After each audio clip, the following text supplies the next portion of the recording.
Welcome to a special Super Tuesday coverage with ABC10 and ABC10 Plus. We are streaming live right now. Good evening. I'm Laura Painter. And I'm Chris Thomas. Thanks for joining us. The results are starting to come in as we speak. If we can, I want to take a look at what just came down. The AP saying Adam Schiff and Steve Garvey will advance to the November election. Tonight, we do have two political experts live in studio with us to just kind of talk about some of these results. Nathan Berenkin is former chief of staff to then Senator Kamala Harris. And Tamika Hamilton, a former U.S. Air Force sergeant who challenged Congressman John Garamendi in 2020 and in 2022.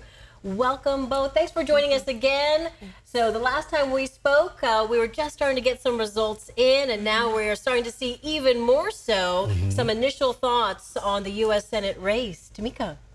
Yeah, I think that with the Republican and Democrat primary, advancing to the general election, I think there's going to be some excitement on the Republican side, to raise money and to possibly get more people coming out to California to see him advance in the general election. And your response, Nathan? Well, I think this is a credit to the strategic thinking of Adam Schiff and his team in securing, if he gets to face Steve Garvey in November, this seat is Adam Schiff's. Speaking of which, Steve Garvey is speaking right now live. Let's take a listen. When I say I will bring common sense and compassion to Washington, I'm only thinking about you, the people. We, the people, will tell Washington what we want, and you'll use my voice. When I get to the Senate, I'll always put you people before party politics. And I'll go to D.C. to build a consensus. And you know what it's time for?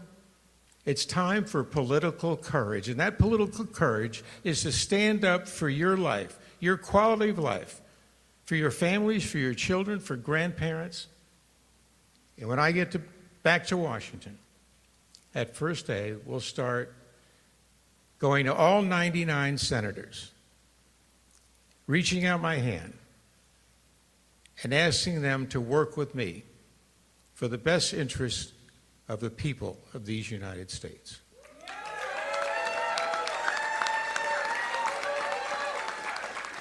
And as the great Abraham Lincoln said, when someone is right, I will stand with them. And when they are wrong, I will move away from them. In closing, I say that tomorrow is the first day of the rest of this campaign. And the days after that will be challenging. But I feel as excited, as confident, as optimistic as that young boy back in September 1st of 1969, who was called up to the Dodgers, went to the clubhouse, and put a Dodger uniform for the first time, and my dreams came true.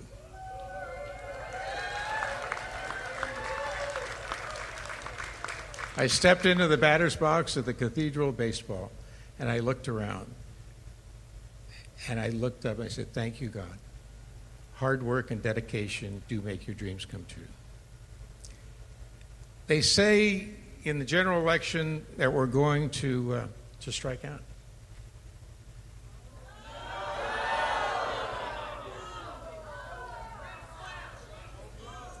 You know what that's from? That's from the crowd that believes in the status quo. Well, Ronald Reagan said that's Latin for the mess we're in. Well, know this. It ain't over till it's over. We've got to the starting line, and that quote you all know is true in baseball and it's true in politics. And my opponent has been advertising that he wants me. And he's mistaking kindness for weakness. Remember that old saying, be careful what you ask for? Well, he's like the pitcher that throws me 70-mile-an-hour fastballs and then watches me run around the bases. I can't thank you enough, all of you here tonight, throughout California, and throughout this. It ain't over till it's over. Republican Steve Garvey commenting tonight after the AP calls it, saying that Adam Schiff and Steve Garvey will advance to the November elections. We've got our team here analyzing these results. We also have Prop 1. This is the other big thing tonight, where we're looking at if voters will approve $6 billion to try and tackle mental health issues and homeless issues across the state of California. And there you see, still early, but we have about 53% of folks saying yes, 1.5 million votes for that so far. So let's get over to our Brandon Rittiman now, because he's standing at the big board to help us take a closer look at some of these numbers, Brandon. Yeah, and particularly you were just talking about Prop 1. You can see a bit of an urban-rural divide on this question as you look at the map of where those yes and no votes are coming from. But this doesn't exactly tell the whole story. I really like this map system that we have, because I can actually turn on a heat mode right here, and you can see it's showing you just how far in the yes or no those different counties are. And when I turn that on, you can see that it's a lot closer to even than meets the eye without that heat map. And really, I think what's happening here is there's a lot of voter confusion around Prop 1. We've taken pains over the last few weeks to explain exactly what it is. But it's hard for people to make up their minds about it, because it is additional money for mental health, but it's also additional money that doesn't exactly have a plan for spending that money, a concrete one. It just says it'll build more facilities for mental health, but not a list of where those facilities are going to be, nor does it have a plan to pay for all of it. So this is really an issue. It's an unfunded mandate, really, for the legislature to come up with, I think, about $300 million or so a year for 30 years to pay back the $6 billion in bonds. So anyhow, you can see just how close that is. I want to take out of this for a second. We've been talking about that Senate race, and here again, you can see a pretty interesting divide. I'll show you what that looks like on the heat map, but right along the coast is where Schiff is doing really well. Steve Garvey winning in traditionally Republican counties. Not perhaps too surprising there, but what we've talked about all night on the Republican side of the presidential race, I want you to take a look again where these purple areas are. If I show you the heat map here, this is where you can see the softness is. The same places that that Schiff is winning in this Senate race are the places where Donald Trump is softer. So if I click on a very light county, you can see here we're more like 58 to 36 instead of the statewide 75 to 21 that Donald Trump has been pulling. So if you're looking for sort of that antipathy among the California Republicans, that is where you can find it, is in those coastal areas. So nonetheless, Donald Trump handily walking away with California tonight. Not a terrible surprise there. And as we've been talking about, Joe Biden, who's an actual incumbent, doing even better. His heat map looks the same as the map. Pretty even. Brandon, we thank you so much for that analysis. Again, a big race tonight, as he's been talking about, is that race to fill the seat in the U.S. Senate. ABC 10's Alicia Machado joins us live in studio with the latest big news tonight. Alicia. Well, Chris and Laura, both ABC News and the Associated Press project Adam Schiff and Steve Garvey will move on to the general election in November. Schiff, the Democrat, has served 12 terms in the House of Representatives. He's a senior member of the House Judiciary Committee and is known for leading the first House impeachment inquiry into President Donald Trump. Steve Garvey, a Republican who you may know for his baseball career. He says his campaign focuses on public safety, education, and quality of life issues, as you heard him speak about just moments ago. We heard from his competitor, Adam Schiff, as he voted in Burbank this morning. Take a listen. They're looking for someone in the Senate that will take on the big fights, will defend our democracy, but also knows how to get things done. Will deliver more affordable housing, more affordable child care.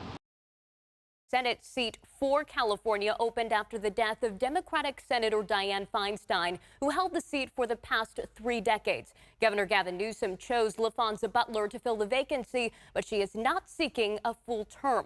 In these early totals, Schiff and Garvey are ahead of candidates Katie Porter and Barbara Lee. This is a race we will continue to keep an eye on as more votes are counted. Chris, Laura. Alicia Machado live in studio for us tonight with that update. Thank you. Let's turn now to the race for mayor in Stockton. We can see right now Tom Petty leading in that race right there. Yeah, it's something that we've been following throughout the evening. ABC 10's Gabriel Porras is live at Stockton City Hall. He's been following this race.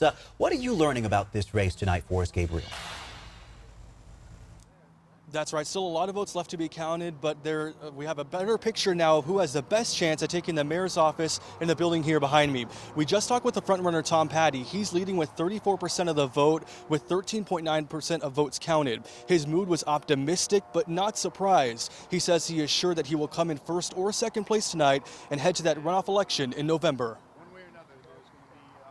I feel fantastic. I have an entire team, a lot of volunteers. They put in the extra effort, and a lot of supporters that we've worked hard to make sure that their voice is being heard. Now, we talked to the candidate in second place earlier, Christina Fugazi. She is not holding a watch party tonight, but also said she was confident that she'll be the candidate going against Patty in just a few months. There are 4 other candidates in the running here. Dan Wright is in third place as of now with 19.31% of the vote, followed by Jesus Andrade and Jessica Velez, and then Shaquille Ahmad. As we get more updates here from Stockton, we'll be sure to pass them along to you here.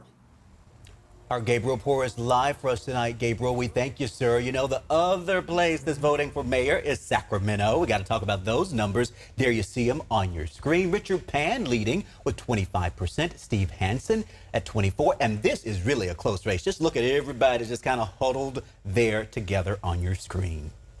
Let's look at some of the other races that we have for us tonight. I know that we're also tracking some of the city council races, for example. Do we have District 4? Here's District 2 right now. There you see the results coming in. Here is District 4 with some of those results as they are coming in. We're finally starting to get some of the numbers coming in. And keep in mind, the city council race for District 4 is shaping up to be very interesting. They had a new challenger after the redistricting process. That's right. And our Devin Truby joins us live from one of those campaign parties. Devin, tell us where you're at and what the vibe is like as these results start to come in.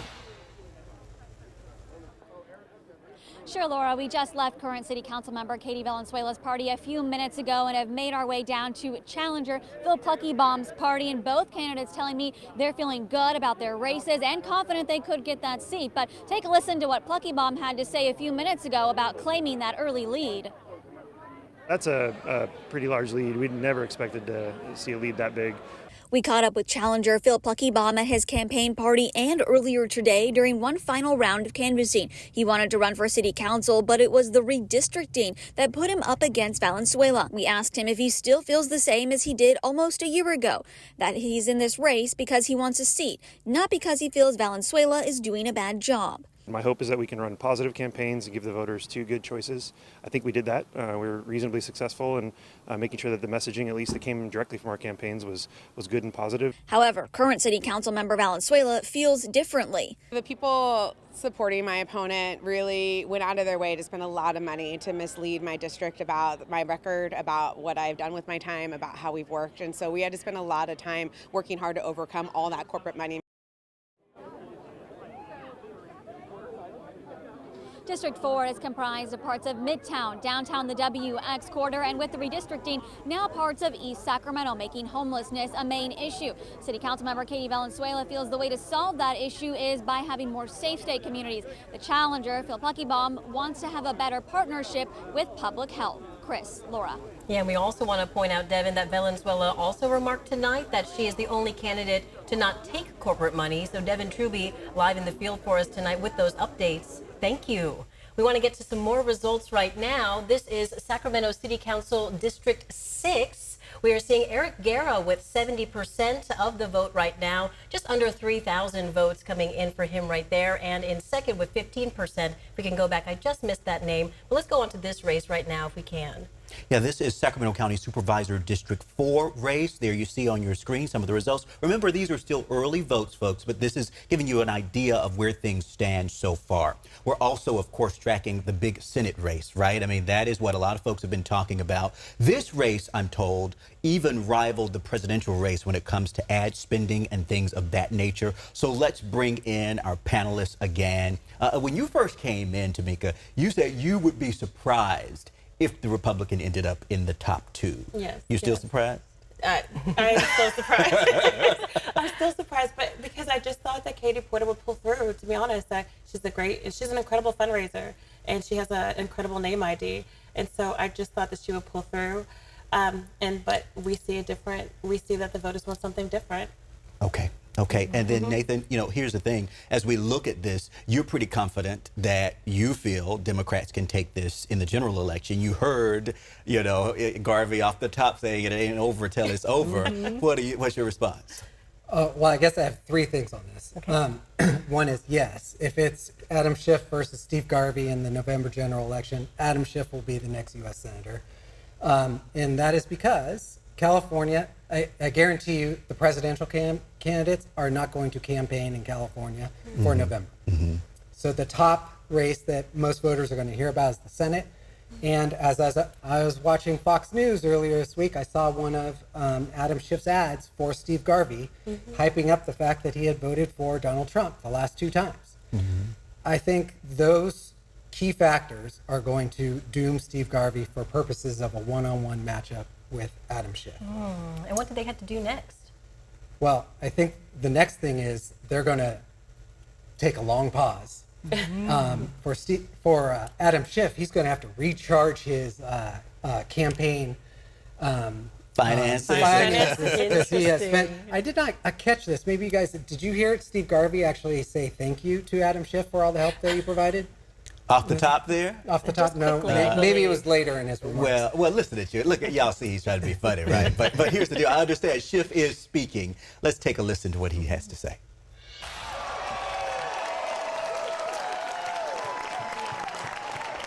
So a little over a year ago, we kicked off this campaign, and I won't say it was without its bumps along the way. I seem to recall, although it's a little hazy, that within hours of our announcement, a certain Kevin McCarthy kicked me off the Intelligence Committee. Yeah, that was my reaction too. And then, at the urging and badgering of Donald Trump, Republicans censured me for holding him accountable. I viewed it that way. And then Trump would attack me after rally after rally. And I think all those things were basically what we would call Wednesday. But you had my back every step of the way. Every step of the way.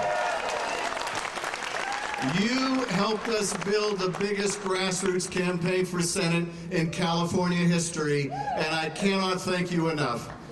I want to thank, in particular, I want to thank my family. My wife Eve is here tonight. This is my wife Eve.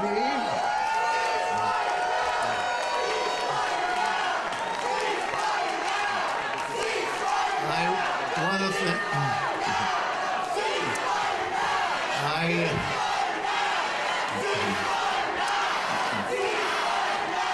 I want to thank you all.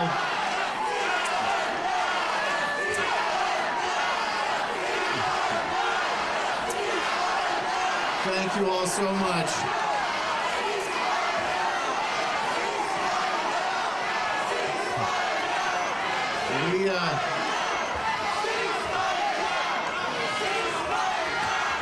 We are so lucky to live in a democracy where we all have the right to protest. We are so lucky to live in that kind of democracy, and we want to make sure that we keep this kind of democracy.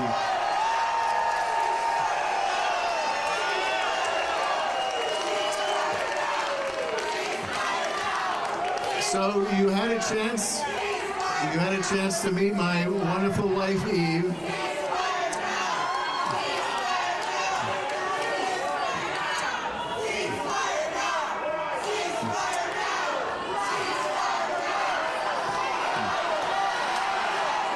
Thank you. Thank you.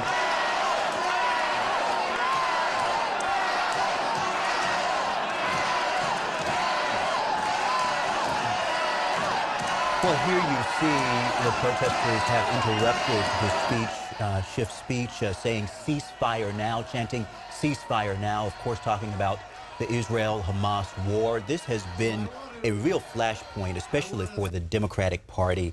There you see the results, though. Adam Schiff leading so far. Steve Garvey, the Republican, in second. The AP saying that they will advance to November. Let's bring back in our panelists. And so here we have this, of course, will be a national conversation. We saw this also with the president, where people were voting uncommitted in one of the primaries, you know, to try and send a signal that, hey, we need to respond to what we're seeing with this war. What message do you think this sends on a night like tonight? I think it's a reminder that this issue is something that is very important, obviously, in the Middle East.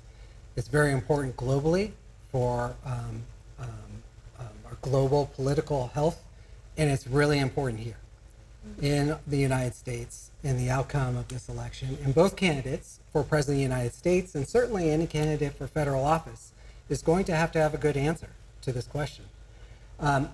What troubles me about this, I guess, is two things. One is we did see an uncommitted vote in Michigan. They have a rich tradition of voting uncommitted in Michigan, and actually they put together this big campaign, but there was only 2% more that voted uncommitted against Biden than voted against Obama when he was running for re-election in 2012. I don't mean to diminish the cause. It is very, very real, as we're seeing right now, and Adam Schiff is certainly experiencing right now. But the other point is this. What is the difference between the two leading presidential contenders on the Israel-Gaza issue? Not a lot of daylight. So for those who are campaigning or shouting down Adam Schiff, or may do so with Jill Biden, Dr. Jill Biden, or the president himself, there aren't many other places for them to go. Well, and Tamika, talk about that. Where is the GOP on this topic? I mean, we have seen a lot of back and forth protests all across the country. How do you think Trump is going to respond to this? You know, that's a really good question. And right now, I really don't have the answer, to be honest with you. I think right now we're going to see a lot of people more or less skirt the issue until they have to really confront it, especially as we get, closer to November. I hope that at the end of the day, they listen to the protesters, they listen to the voters and their concerns. But right now, I have not seen a strong stance or solution from the GOP. So this is an issue where maybe both of them are disadvantaged in some kind of a way in getting their message out and listening to the voters as well. So both parties can really step up their game. Where do you see that they need to, the Republican Party particularly? At the end of the day, the Republican Party has so many issues when it comes to the social issues that people are facing right now in our country. And what they have to do is just be committed and drive the message home, regardless of what it may be. But right now, I just see when it comes to, for example, we talk about abortion, the economy, they, more or less blame everything on the Democrats versus actually having their own message for people to believe in. So. Nathan, I thought you, as we were in commercial, you made a good point. You said you wonder, because I don't think it's a secret that Schiff wanted to try and pump up, Garvey so that he could go against a Republican in the general election. But you were saying you wonder if he did too good of a job. Well, I was just looking at the results, and to your point that you've made repeatedly, wisely, it's very early. But the vote gap there were two questions about the U.S. Senate race on today's ballot. One was for the full 6-year term, starting next January. The other is to fill the balance of Senator Feinstein's remaining term between now and November, or maybe January. That vote's pretty close. There's only 100,000 votes separating Adam Schiff and Steve Garvey right now. Now, it's quite likely that Adam Schiff's going to expand that lead substantially, but he should hope that he didn't do too good of a job pumping up for the short term, at least. For the short term, because then that would have dramatic consequences in the U.S. Senate, because you would again have a 50-50 U.S. Senate split evenly between Republicans and Democrats, which would then make the Vice President, Kamala Harris, the deciding vote for the remainder of this year while they're trying to run for re-election. And I know you were saying earlier that you are a data man, and looking ahead to November, well, this is something that you're very interested in here, and you've been bringing a lot of good data to the table here. As far as looking and the evolution of their campaigns into November, any predictions considering the image of the parties too that are also evolving? And you made some good points to make on that too, the different images of the parties as they evolve with the global issues and local issues. It is so hard to say what those will be right now. Because Tamika, I don't know if you'll agree with me on this. It's like everything is such a foregone conclusion, it seems like, in this primary, about Biden ultimately being the Democratic nominee, Trump ultimately being the Republican nominee. We know there are going to be issues that are talked about: immigration, the border, abortion, a woman's right to choose, the economy, who's done more to help which segments of the economy or not. All of those things are going to be real. What is also, though, too early to tell, and how much it matters to people, is to the extent that they have distaste for either of these candidates, which level of distaste is more than the other side. And who can get their voters, who can mobilize their voters? Because as we're seeing here in California, the turnout is expected to be quite low. I mean, we'll start to get a better idea of how that is in the coming days ahead. But as you're looking at what you're seeing today, what are some of your thoughts? I think, because I love data too, just like Nathan, and I also love the finance part of it, because, you know, that fuels, the more money you raise, the more outreach. And I think that this will kind of catapult Mr. Garvey, you know, financially, and he could reach more people. I mean, at the end of the day, this Senate race might end up being, you know, our presidential, you know, would-be election, you know, and then also he would help bring up the ticket for other Republicans that are trying to get that top spot in November. So I think California is, again, going to be on the map, and it's going to be a high-profile state once again. Across the nation, all eyes on California once again, and both of them have a lot of name cachet. Yes. Well, I was just going to say, how big a deal is, you know, the celebrity factor, right? Oh, you know, when you look at what we're dealing with here, you think about the governor, you know what I mean? You think about people Republicans who have been able to come into what is a normally Democratic space and actually do well. Do you think Steve Garvey is that guy? It's not self-evident from the debates he participated in, but maybe there's a switch he can flip that will make him more like the governor. But he seems a little bit more subdued than that. One never knows. One never knows. I think it is tough. I mean, there is a very clear path for Republicans to reclaim control of the U.S. Senate. And it is actually a very easy path for them. This happens to be one of those classes where it's a very tough slate of U.S. Senate elections across the country for Democrats. And California is not part of that map. I'm about to say, California was not, at least originally, right? Not part of that map. I'm saying there will be other investment priorities that I think will be tough for Steve Garvey to overcome. If money matters, but I don't know. I mean, he's got some money himself, you know what I mean? If he needed to, he could get in to try and fund his campaign. You were surprised. You see your guy is now stepping up. He's now heading to the general election. Do you think he can pull it off? You know, anything can happen. Anything is possible. I mean, you know, that is not a ringing endorsement coming from a Republican on the table. She's still in shock.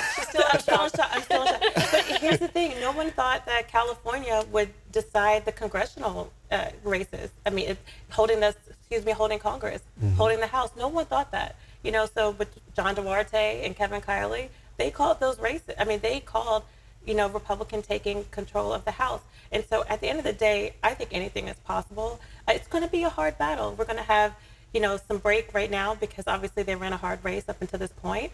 And then the summer is going to be lagging because, you know, kids are going to be out of school, people are going to be preoccupied. But right after the summer, it's going to be busy, you know, for both campaigns. So, you know, I always encourage people on both sides of the aisle, please vote, please make your voice known so that at the end of the day, you have the representation that you deserve. Yeah, we're starting to get those results. So I think that it's starting to get a little more appealing, a little more juicy as we're starting to see things not narrow down a little bit, right? I just want to get a quick reaction to Prop 1, if there are any surprises there for you all. $6 billion for mental health here in California. The vote is yeses are winning as we speak. We've got like 40 seconds left. A quick 20 seconds for each of you all. What do you think? If I'm on the yes side, I'm very happy with this situation right now. A lot of the strong supporters I would expect of Proposition 1, those votes have not yet been counted, are not reflected in these results.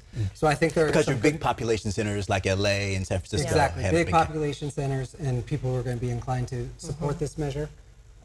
So we'll see. Yeah, I am honestly a little bit disappointed because given the track record of, for example, big cities like San Francisco and Sacramento, and how poorly the money was spent and no audits on where things went, and honestly, things got progressively worse for homelessness. So I just didn't imagine that people would want to put forth another measure to spend more money, to be honest. They want something to be done about They want these something to issues. be done. They want reform. Okay, well, we are out of time. Stick around, though, because the results are still coming in. We'll see you live on ABC 10 on the TV at 11 o'clock.